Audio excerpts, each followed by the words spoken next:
जो यहाँ बचाएगा अपने आदिवासी मूलवासी झारखंडियों का अस्तित्व को जो बचाएगा वही नेता कहलाएगा। और क्षेत्र में आने वाला समय में यदि हमारा वो काम नहीं करेंगे तो जूतों को माला भी पहनाने का काम करेंगे। डंके की चोट में हम सरकार में आएंगे, एक एक विधायक 100 विधायक के बराबर होगा। भारत आदिवासी पार्टी अगर सत्ता में आती है तो आदिवासियों के लिए सिर्फ और मूलवासियों के लिए, झारखंड के लिए काम करेगी। और यहाँ से जो खजाना लूटने का इनका मनसा है, जो 70 साल से 24 साल से लूटते आए हैं, उन पे हम बैन लगाएंगे। तो हमें वोट काटवा बनने के लिए नहीं, हमें मालिक बनने के लिए दे के गया है। लेकिन कांग्रेस के काल में भी HSC से दमन करके यहाँ का आदिवासियों को हटाया गया, हजारीबाग के जंगलों फेंका गया। भारत आदिवासी पार्टी रांची जिला के प्रवक्ता है हमारे साथ। दादा, रांची जिला के विभिन्न विधानसभा क्षेत्रों में आप घूम रहे हैं, अभी आप खिजरी में हैं। खिजरी विधानसभा में इस बार भारत आदिवासी पार्टी किन मुद्दों के साथ चुनावी मैदान में है? हमारी मुद्दे जिस प्रकार अभी सरकार जिसे हम आदिवासी हित के लिए बैठाए थे, 5 साल तक तो मौका दिए, जितना वो काम करना था वो किए, अच्छा किए। लेकिन हम उनसे आएंगे तो उनसे बेहतर काम करेंगे। जो गांव की सरकार जिसे हम जानेंगे, ग्राम सभा जिसे हम कहते हैं, और वो हमारी रूढ़िवादी प्रथा सदियों से चला आ रहा है, जिसे आज कोई देखना नहीं चाहता है, पसंद नहीं करता है। और एक प्रकार से सिर्फ अपना धांधली, जैसे जमीन का लूट हर जगह लोगों को ब्लॉक स्तर में हो गया, या तो विधानसभा, कहीं भी ऐसे कोर्ट कचहरी का चक्कर, सिर्फ हमारे लोग को घसीटा जाता है, हमारे लोग को दौड़ाया जाता है, कोई काम सही से नहीं होता है। ऐसे ऐसे मुद्दों पर हम आएंगे तो हमारे ब्लॉक से लेकर कचहरी विधानसभा तक हमारी आवाज गूंजेगी, और सिर्फ भारत आदिवासी के नाम से ही वहां पर काम होगा।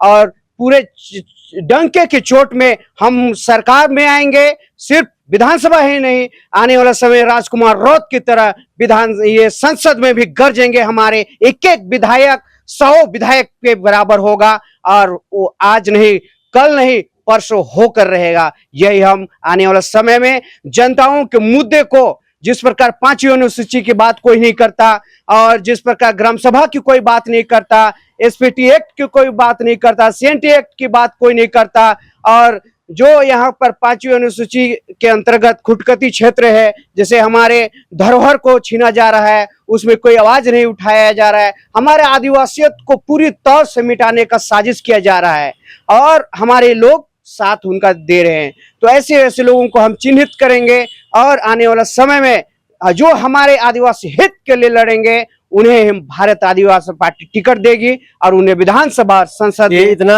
हुंकार भर रहे हैं, दम भर रहे हैं, कहीं वोट कटवा कैंडिडेट के तौर पर, पार्टी के तौर पर तो आप लोग प्रूफ नहीं हो जाइएगा? वोट कटवा हम नहीं है, वोट कटवा आदिवासियों के नाम से जितने लोग आज तक राजनीति करते आए हैं, लोगों को गुमराह करते आए हैं, वो हमारे अस्मिता, हमारे हक और अधिकार से खिलवाड़ करते आए हैं, उन्हें हम वोट कटवा करते हैं। वो सिर्फ उनकी नजर यहाँ पर 40% जो खजाना मिनरल है उस पे उनकी नजर है, गीत की नजर है, ताकि टाटा, अडानी, अबानी को बेच सके। वो हम आदिवासी, यहाँ के मूलवासी, किसी भी जाति धर्म से उनको कोई लगाव नहीं है। और हम जब भारत आदिवासी यदि बचेगा, भारत आदिवासी पार्टी के माध्यम से हमारे आदिवासियत बचेगा, तो सिर्फ आदिवासी नहीं बचेगा, यहाँ का हिंदू, मुस्लिम, सिख, ईसाई, मस्जिद, चर्च, मंदिर, सारे लोग को संरक्षित मिलेगा। क्योंकि आदिवासी शब्द ही एक ऐसे शक्ति है जिसे आज के सरकार वनवासी, जंगलवासी और जनजाति के नाम से पुकारती है। उनको डर आ गया कि यदि भारत आदिवासी पार्टी अगर सत्ता में आती है तो आदिवासियों के लिए सिर्फ और मूलवासियों के लिए, झारखंड के लिए काम करेगी। और यहाँ से जो खजाना लूटने का इनका मनसा है, जो 70 साल से 24 साल से लूटते आए हैं, उन पे हम बैन लगाएंगे। वो जान चुके हैं, इसीलिए वो हमें वोट काटवा का दर्जा देंगे। लेकिन हमारे पूर्वजों ने जो हमारे एनीहोरो जयपाल सिंह मुंडा रहे और ये झारखंड राज हमें दे के गए, तो हमें वोट काटो बनने के लिए नहीं, हमें मालिक बनने के लिए दे के गया है, लेकिन हमें गुमराह किया गया है कहीं ना कहीं। जिस प्रकार ये जगह पे झारखंड पूरे धरती जो पूरे भारत को पाल सकता है यहाँ का मिनरल से, तो आने वाला समय में जो हम पे दोहन शोषण कर रही है उस पे हम नाकाबंदी लगाएंगे। 5 वर्ष का कार्यकाल राजेश कच्छप का अब खत्म होने वाला है। 5 वर्ष से यहाँ पर विधायक है राजेश कच्छप। 5 वर्ष में खिजरी विधानसभा में उन्होंने क्या कुछ काम किया है, उनके इस कार्यकाल को आप लोग किस तरीके से देख रहे हैं, और यहाँ की जनता भारत आदिवासी पार्टी के प्रत्याशी को क्यों चुनेंगे, ये ही बता दीजिएगा। देखिए, हम राजेश कच्छप रहे या कोई भी हमारे आदिवासी नेता रहे, वो जितना हो सके वो हमारे लिए क्या होगा, इसमें कोई सवाल जवाब नहीं है। लेकिन हम जेन्युइन हमारे जो मुद्दे हैं खिजरी क्षेत्र में देखा जाए, अभी एचएससी का मुद्दा है, हमारा आपका धुरुआ डैम, इतना पॉल्यूशन हो रहा है जिसे हम सरस्वती की नाई पूछते हैं।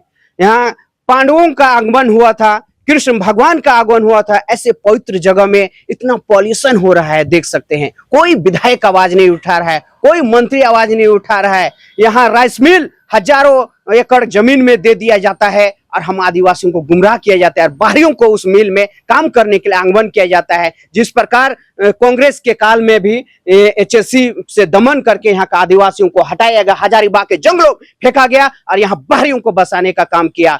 तो और आज एचएससी ठप हो चुका है, वहां का बेरोजगार इतनी बढ़ चुकी है, और जो पॉल्यूशन आज हो रहा है, सरस्वती माँ स्वरूप हमारे इस स्वर्णरेखा नदी धुरुआ डैम में, जिसे हम छठ में पूजा करते हैं और विभिन्न पूजा पाठ में हम इसके जल को हम एक पवित्र मानते हैं। आज यहाँ का जीव जंतु मछली, जिसे हम आहार बनाते थे या पूजा करते थे, जिसे आज पूरी तौर से यहाँ का जीव खत्म हो गया, इतना पॉल्यूशन हो चुका है। तो काम एक रास्ता देखा जाए, मेरा गांव का क्षेत्र में इतना डोभा बन जाता है, रास्ता की स्थिति है। डोरिया टोली से कुदलों की ओर आप जाइएगा तो वहां का खेत में इतने बड़े बड़े पत्थर निकले हुए हैं। हम बार बार राजेश दास से रिक्वेस्ट किए कि आप आइए और हमारे सड़क को बनाइए, लेकिन उन्होंने कभी हुंकार नहीं भरी और वो रोड जस का तस आज पड़ी है। तो आप पिछला सरकार भी प्रतिद्वंदी किसको मान रहे हैं आप लोग खिजरी में? हमारा प्रतिद्वंदी वही रहेगा, कोई नहीं है। एक प्रकार से कहा जाए, एक प्रकार से यदि जनता जागती है, हमारे आदिवासी मूलवासी समाज, तो बढ़ चढ़कर सिर्फ झारखंड में ही पूरा भारत में आने वाले समय में आदिवासी को सपोर्ट कर रहे हैं। सारे हिंदू मुस्लिम सिख ईसाई मिलके आदिवासियों को, आदिवासी पार्टी को एक राजकुमार रौत जिस प्रकार संसद में गरजते हैं, जिस प्रकार रावण चंद्रशेखर जी गरजते हैं, उसी नाई हमारे राजकुमार रौत भी गरजते हैं साथ में, और उनका दावेदारी या उनका बराबरी कोई नेता नहीं कर सकता। आप यूट्यूब में देख सकते हैं कि संसद में किस प्रकार सेंट्रल गवर्नमेंट में हम सत्ता नहीं चाहिए, हमें आदिवासी है, हमें आदिवासी रहने दिया जाए, हमें न विधायक का सुख चाहिए, न सांसद का, न प्रधानमंत्री का, हमें सिर्फ अपने अस्तित्व की लड़ाई जो यहाँ बचाएगा, अपने आदिवासी मूलवासी झारखंडियों का अस्तित्व को जो बचाएगा वही नेता कहलाएगा। कोई यहाँ न इंडिया का कोई पिछलगू या जो दलाल कठपुतली बन के बैठा है, वैसे लोगों को पूरा समाज नकारने के लिए तैयार हो चुका है। और क्षेत्र में आने वाला समय में यदि हमारा वो काम नहीं करेंगे तो जूतों को माला भी पहनाने का काम करेंगे। सीधे तौर पर भारत आदिवासी पार्टी जिस तरीके से जितना दमखम के साथ चुनावी मैदान में है, और आदिवासी और मूलवासी समुदाय को कहीं ना कहीं अपने जो चुनावी जो एजेंडे हैं, वो जो मुद्दे हैं, उन मुद्दों के साथ उनको मनाने की जिस तरीके से कोशिश कर रही है, कहीं ना कहीं इस बार झारखंड में कई विधानसभा सीटों पर जो है वो बदलाव देखने के लिए मिलेगा। और जो लोग हैं, जो मतदाता हैं, वो भी भारत आदिवासी पार्टी की ओर जो है अपना झुकाव दिखा रहे हैं। वो कह रहे हैं कि भारत आदिवासी पार्टी जो है वह अबुआ दिसुम अबुआ राज का सपना पूरा करेगा, क्योंकि हम लोगों ने कई एक राजनीतिक पार्टियों को, कई नेताओं को अवसर दिया, लेकिन अब तक उन्होंने केवल हमें ठगने और छलने का काम किया है। क्या कुछ होगा, यह तमाम चीजें भविष्य के घर में है, और 23 नवंबर को यह तमाम चीजें आपके सामने दिखाई देगा। तब तक के लिए दीजिए इजाजत। जोहार।